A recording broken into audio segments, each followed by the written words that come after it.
ನಮಸ್ಕಾರ ಸ್ನೇಹಿತರೆ.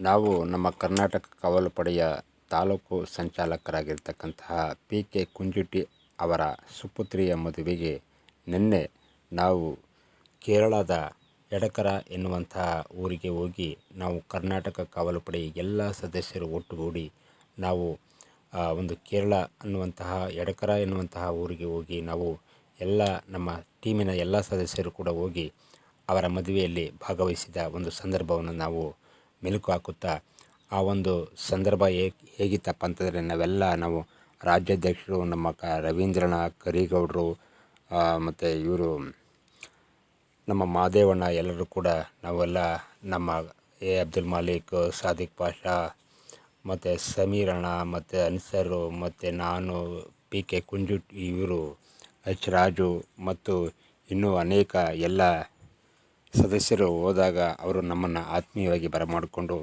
ಭಾಳ ಸಂತೋಷದಿಂದ ಆ ಒಂದು ಮದುವೆ ಕಾರ್ಯಕ್ರಮದಲ್ಲಿ ನಮ್ಮನ್ನು ಆತ್ಮೀಯವಾಗಿ ಸ್ವಾಗತ ಮಾಡಿ ನಮಗೆ ಬೇಕು ಬೇಡಿಗಳನ್ನು ಎಲ್ಲನೂ ಕೂಡ ನಮಗೆ ಒಂದು ಊಟದ ವ್ಯವಸ್ಥೆಯಾಗಿ ಒಂದು ಬಿರಿಯಾನಿ ಮತ್ತು ಪನ್ನೀರು ಮತ್ತು ವಿವಿಧ ರೀತಿಯ ಭಕ್ಷ್ಯ ಭೋಜ್ಯಗಳನ್ನು ನಾವು ಸವಿದು ಆ ಒಂದು ಮದುವೆಯ ಸುಂದರವಾದ ಕ್ಷಣವನ್ನು ನಾವು ಭಾಳ ಸಂಭ್ರಮಿಸಿದೆವು. ಹಾಗಾಗಿ ನಾವು PK ಕುಂಜುಟಿ ಅವರು ನಮ್ಮ ಕರ್ನಾಟಕ ಕಾವಲು ಪಡೆಯ ತಾಲೂಕು ಸಂಚಾಲಕರಾಗಿದ್ದಾರೆ. ಹಾಗೂ ಅವರು ಗೂಡಲೂರು ಮತ್ತು ಗುಂಡ್ಲುಪೇಟೆಯಲ್ಲಿ ಒಂದು ನರ್ಸರಿಯನ್ನು ಇಟ್ಟಿದ್ದಾರೆ. ಹಾಗಾಗಿ ನಮ್ಮ ರಾಜ್ಯಾಧ್ಯಕ್ಷರಾದಂತಹ ಮೋಹನ್ ಕುಮಾರ್ ಗೌಡರು, ಕರಿಗೌಡರು ಮತ್ತು ರವೀಂದ್ರಣ್ಣ, ಮಹಾದೇವಣ್ಣ ಮತ್ತು ಶಕೀಲ್ ಬಾಯ್, ರಾಮೇಗೌಡರು, ಅಬ್ದುಲ್ ಮಾಲಿಕ್, ಸಮೀರ್, ಅನ್ಸರ್ ಮತ್ತು ರಾಜು ಎಲ್ಲರೂ ಕೂಡ ಒಟ್ಟುಗೂಡಿ ನಾವು ಆ ಒಂದು ಸಂಭ್ರಮವನ್ನು ನಾವು ಭಾಳ ಆ ಒಂದು ಹಾಲಲ್ಲಿ ಕುಂತ್ಕೊಂಡು ಭಾಳ ಸಂಭ್ರಮಿಸಿದೆವು.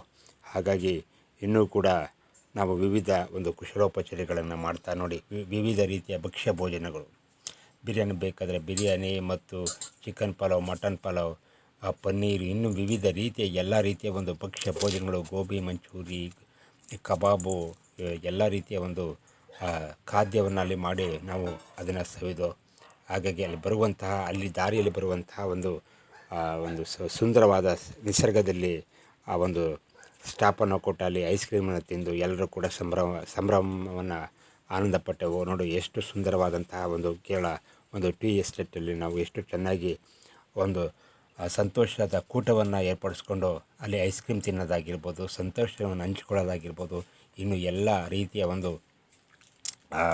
ಒಂದು ಖುಷಿಯ ವಾತಾವರಣ ಅಲ್ಲಿ ನಿರ್ಮಾಣವಾಗಿತ್ತು ಅಂತ ಹೇಳ್ಬೋದು. ಹಾಗಾಗಿ ನಾವೆಲ್ಲರೂ ಕೂಡ ಈ ಒಂದು ಸುಂದರವಾದ ಕ್ಷಣವನ್ನು ನಾವು ಎಂದಿಗೂ ಕೂಡ ಮರೆಯೋದಕ್ಕಾಗೋದಿಲ್ಲ ಅಂತ ಹೇಳ್ತಾ, ಹಾಗೆ ನಾವು ದಾರಿಯಲ್ಲಿ ಬರುವಂತಹ ಒಂದು ಸನ್ನಿವೇಶ ಏನಪ್ಪ ಅಂತಂದರೆ, ಈ ಬಂಡೀಪುರದ ಹತ್ರ ಒಂದು ಆನೆ ಕಾಣ್ತು. ಆ ಆನೆಯೂ ಕೂಡ ನಾವು ಅಲ್ಲಿ ಸೆರೆ ಹಿಡ್ದಿದ್ದೇವೆ.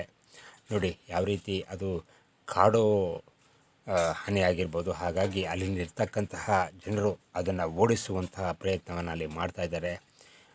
ಮಧ್ಯ ಕಾಡಿನಂಚಿನ ಗ್ರಾಮದಲ್ಲಿ ವಾಸ ಮಾಡ್ತಕ್ಕಂತಹ ಒಂದು ಜನರಿಗೆ ಬರುತ್ತೆ, ಆದರೆ ಏನೂ ತೊಂದರೆ ಕೊಡೋಲ್ಲ. ಅವ್ರದ್ದೊಂದು ಟ್ರಿಕ್ಸ್ ಇರುತ್ತೆ, ಅದನ್ನು ಓಡಿಸ್ತಾ ಇರ್ತಾರೆ. ಹಾಗೆ ದಾರಿಯಲ್ಲಿ ಬರುವಂತಹ ಒಂದು ಜಿಂಕೆಗಳನ್ನು ನೋಡ್ದೋ. ಹಾಗೆ ನವಿಲುಗಳು, ನೋಡಿ ನವಿಲು ಎಷ್ಟು ಸುಂದರವಾಗಿದೆ, ಅದರ ಗರಿ ಮಾತ್ರ ಅದರ ಕೆದರಿಲ್ಲ. ಹಾಗಾಗಿ ಅದನ್ನು ಕೂಡ ಸೆರೆ ಹಿಡ್ದಿದ್ದಾವೆ. ಭಾಳ ಸಂತೋಷ ಆಯಿತು. ಮನಗಳಿಗೆ ಆನಂದ ಕೊಡುವಂತಹ ಈ ಒಂದು ಸುಂದರವಾದ ಪ್ರಕೃತಿಯ ವಾತಾವರಣದಲ್ಲಿ ನಾವು ಆ ಒಂದು ಟ್ರಾವೆಲ್ ಮಾಡೋದು, ಒಂದು ಪ್ರವಾಸ ಮಾಡೋದು ನಿಜವಾಗ್ಲೂ ಕೂಡ ನಮಗೆ ಭಾಳ ಆನಂದಕರವಾದಂತಹ ಒಂದು ಸಂತೋಷಕರವಾದಂತಹ ವಾತಾವರಣವನ್ನು ನಿರ್ಮಾಣ ಮಾಡ್ತು ಅಂತಕ್ಕಂತಹ ಒಂದು ಸಂದರ್ಭವನ್ನು ನಾವು ಇಲ್ಲಿ ಮೆಲುಕಾಗ್ತಾ ನೋಡಿ. ಜಿಂಕೆಗಳು ಯಾವ ರೀತಿ ಇದೆ, ಹತ್ತಿರದಲ್ಲೇ ಬಂದು ನಿಂತ್ಕೊತವೆ. ಏನಾದ್ರು ಪ್ರವಾಸಿಗರು ಸ್ವಲ್ಪ ಏನಾದ್ರು ಕೊಡ್ತಾರೆ ಮಾಡ್ತಾರೆ ಅಂತ ರೋಡ್ ಹತ್ರನೇ ಬರ್ತವೆ. ಹಾಗಾಗಿ ನಮಗೆ ಭಾಳ ಆನಂದವನ್ನು ಕೊಡ್ತಕ್ಕಂತಹ ಒಂದು ಸಂದರ್ಭ ನಿನ್ನೆ ಭಾಳ ನಿಜವಾಗ್ಲೂ ಕೂಡ ಮನಸ್ಸಿಗೆ ತುಂಬ ಖುಷಿಯನ್ನು ಕೊಡ್ತು. ನೋಡಿ, ದಾರಿಯಲ್ಲಿ ಬರುವಾಗ ನವಿಲು ಯಾವ ರೀತಿ ಹತ್ತಿರದಲ್ಲೇ ಕೂತ್ಕೊಳ್ತದೆ ನೋಡಿ. ಭಾಳ ಸಂತೋಷ ಆಗುತ್ತೆ. ಹಾಗಾಗಿ ಈ ಒಂದು ಪ್ರವಾಸದ ಒಂದು ಸಂದರ್ಭವನ್ನು ನಾವು ಮರೆಯೋದಕ್ಕೆ ಸಾಧ್ಯನೇ ಇಲ್ಲ ಅಂತ ಹೇಳ್ತಾ ನೋಡಿ, ಅಲ್ಲಿ ಕಾಡಂಚಿನ ಗ್ರಾಮದ ಆ ಒಂದು ಬಂಡೀಪುರ ಹತ್ತಿರ ಮನೆ ಪಕ್ಕದಲ್ಲೇ ಕೂಡ ಜಿಂಕೆ ಅಲ್ಲಿ ಬಂದು ಹಾದು ಹೋಗ್ತದೆ. ಅಲ್ಲಿ ಒಂದು ಆಹಾರಕ್ಕಾಗಿ ಅಲ್ಲಿ ಬರುತ್ತದೆ. ಇದು ಬಂಡೀಪುರದ ವಾತಾವರಣ.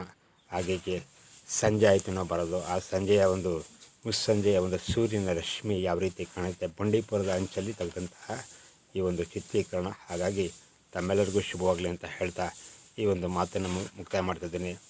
ವಿಡಿಯೋ ಇಷ್ಟ ಆದರೆ ಒಂದು ಲೈಕು, ಒಂದು ಕಮೆಂಟು, ಒಂದು ಶೇರ್ ಕೊಡೋದರ ಮುಖಾಂತರ ನಮ್ಮನ್ನು ಅರಸಿ ಆಶೀರ್ವದಿಸಿ ಪ್ರೋತ್ಸಾಹಿಸಿ ಸ್ನೇಹಿತರೆ. ಧನ್ಯವಾದಗಳು. ನಮಸ್ಕಾರ.